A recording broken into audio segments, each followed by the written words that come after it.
Nama saya Rolita Anggraini dengan NIM 2202102010131. Saya dari kelas B dengan prodi Pendidikan Luar Sekolah. Di sini saya akan menjawab beberapa pertanyaan untuk memenuhi tugas UAS mata kuliah Filsafat Ilmu dan Etika Akademik dengan dosen pengampu mata kuliah Ibu Siva Akornia, SPD NPD. Nomor 1, Filsafat Ilmu dan Etika Akademik secara ontologi, yaitu tentang apa dan bagaimana ilmu itu hendak dicapai, dan hal tersebut membahas keberadaan sesuatu yang bersifat konkret serta sumber segala yang ada, yaitu Tuhan. Filsafat ilmu dan etika akademik secara epistemologis, yaitu filsafat yang menyelidiki asal-usul, susunan, metode-metode, dan sahnya pengetahuan.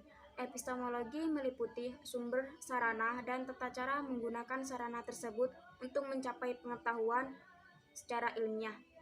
Filsafat ilmu dan etika akademik secara aksiologis, yaitu terkait dengan kaidah moral, pengembangan, penggunaan ilmu yang diperoleh. Semua orang harus mengakui bahwa ilmu pengetahuan berguna dan berarti untuk individu maupun sosial. Nomor 2, kekurangan dan kelebihan teori filsafat menurut saya, yaitu kekurangannya sendiri menurut saya tidak ada, sedangkan kelebihannya teori filsafat ontologi yaitu membantu untuk mengembangkan dan mengkritisi berbagai bangunan sistem pemikiran yang ada, membantu memecahkan masalah pola relasi antar berbagai eksisten dan eksistensi. Yang kedua, epistemologi, pengetahuan yang mencoba memberi jawaban atas pertanyaan-pertanyaan tentang asal mula pengetahuan, perihal mengetahui, mengenai cara mengetahui atau memperoleh pengetahuan, dan bagaimana menguji kebenaran pengetahuan.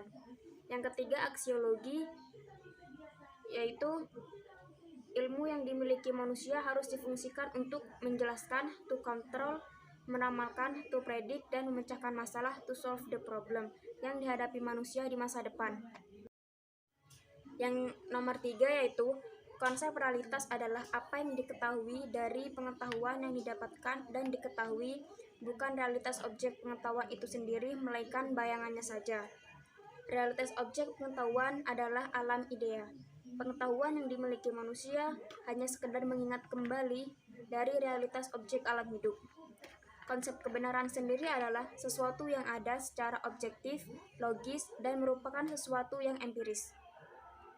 Contoh nyatanya dalam pendidikan luar sekolah, yaitu pendidikan luar sekolah sendiri mempunyai peranan atau andil dalam memberdayakan masyarakat miskin dan tertinggal dalam program-programnya, yaitu pendampingan sosial dalam kegiatan pemberdayaan. Mengembangkan masyarakat adalah upaya untuk meningkatkan harkat dan martabat lapisan masyarakat yang dalam kondisi sekarang tidak mampu untuk melepaskan diri dari perangkap kemiskinan dan keterbelakangan. Dengan kata lain, memberdayakan adalah memampukan dan memandirikan masyarakat.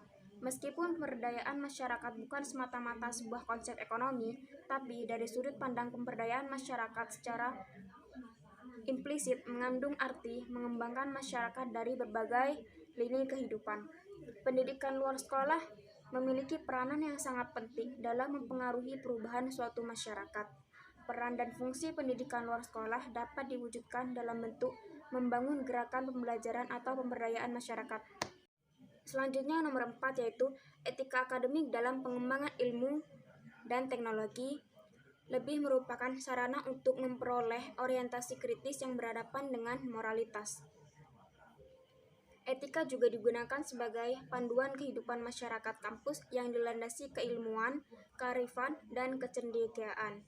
Contoh dalam pendidikan luar sekolah adalah seperti ketika kita akan mencari referensi di Google ataupun di website yang lain, kita harus mencantumkan sumbernya. Yang nomor 5 yaitu perhatikan ilustrasi tersebut, yang termasuk logika yaitu benar atau salah. Rayhan sebagai sahabat Iqbal peduli akan masalah yang menimpa sahabatnya. Selanjutnya etika, baik atau buruk, yaitu terdapat pada saat Rayhan memberikan saran kepada Iqbal akan kelanjutan hubungannya. Yang selanjutnya yaitu estetika berkaitan dengan keindahan, yaitu pada saat Rihan menyampaikan saran kepada Iqbal, menyampaikannya dengan cara yang baik, nasihat yang halus, serta tidak membentak ataupun memarahinya. Selanjutnya nomor 6 yaitu berdasarkan fenomena tersebut dilihat dari segi ontologis, yaitu di zaman yang serba modern ini hampir semua kalangan menggunakan media sosial untuk kebutuhan hidupnya. Seperti pada fenomena di atas, tidak hanya untuk hiburan, medsos juga berguna untuk melakukan pembelajaran yang mana sekarang sering dilakukan secara daring. Selanjutnya dari segi epistemologis, epistemologi berperan dalam menjelaskan metode atau teori komunikasi. Teknologi merupakan alat yang digunakan oleh manusia untuk mempermudah melakukan sesuatu dalam aktivitas kehidupannya. Perubahan cepat ini didorong oleh keberadaan berbagai penemuan di bidang teknologi. Jadi, seperti yang dulunya terkendala dalam kegiatan komunikasi, kini menjadi lebih mudah. Dan juga dengan memanfaatkan aplikasi-aplikasi yang ada di zaman sekarang ini. Yang terakhir yaitu dari segi aksiologis. Aksiologi pendekatan ini menitik beratkan pada nilai hasil interaksi media sosial, apa kegunaan dan manfaat bagi pengguna media sosial itu sendiri. Perkembangan teknologi yang sangat pesat ini tentu memiliki sisi negatif atau bahkan positifnya. Dari sisi positif, terlihat bahwa komunikasi yang dilakukan orang-orang menjadi sangat lancar. Bahkan mereka mendapatkan informasi dengan sangat cepat. Sedangkan dari sisi negatif, banyak dari mereka kecanduan medsos, bahkan sampai melupakan makan, tidur, dan lain-lain.